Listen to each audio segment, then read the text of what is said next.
What would you say is one piece of advice you'd give someone just starting out in your field? Yeah, I would say oftentimes when people are passionate about something, right? They say, "Hey, like I want this is what I want to do with my life. I want to make it a living."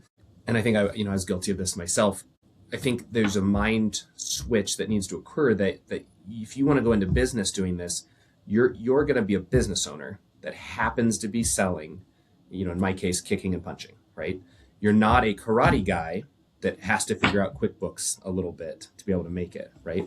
Um, the risk maybe isn't the right word, but if you open up your own space, whether it's karate or you open a bakery, my daughter wants to own Anna's Cafe. That's why it's on my mind about a bakery. But um, I love she this. had, she had career day at school today, so she went dressed with this little pink hat and pink Cute. dress, Apron. dress apron. Yeah, Yeah, yeah. That's that's what I was awesome. thinking. It's a big risk. When you open a business, you oftentimes have to guarantee it, which means your own assets, your own house, any savings, retirement.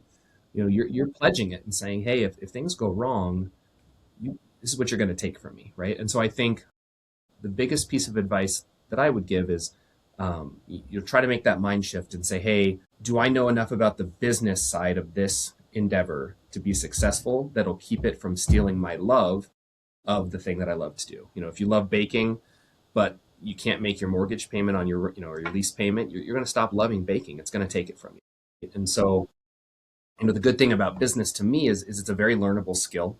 It's just like learning to ride a bike. People that know how to ride a bike only know it because someone else took the time to show them, right?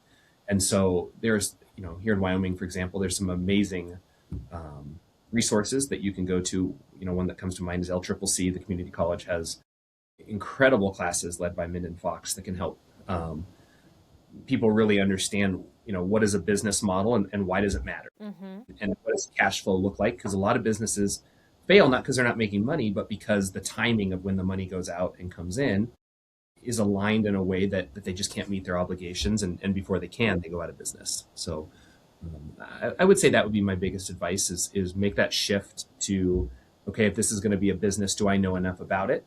Find somebody that someone who's down the road that you admire the success that they've had. And success can take a lot of forms. All of us got to define what success looks like in our career. But I think that hopefully we should all agree that as a business owner, success bare minimum means I can meet my financial obligations. Because my dad used to always tell us, if we go out of business, stories like Matt Bailey, they don't exist. If you go out of business, you can't help anybody. So first moral obligation of a business is to stay in business so that you can continue the service that you're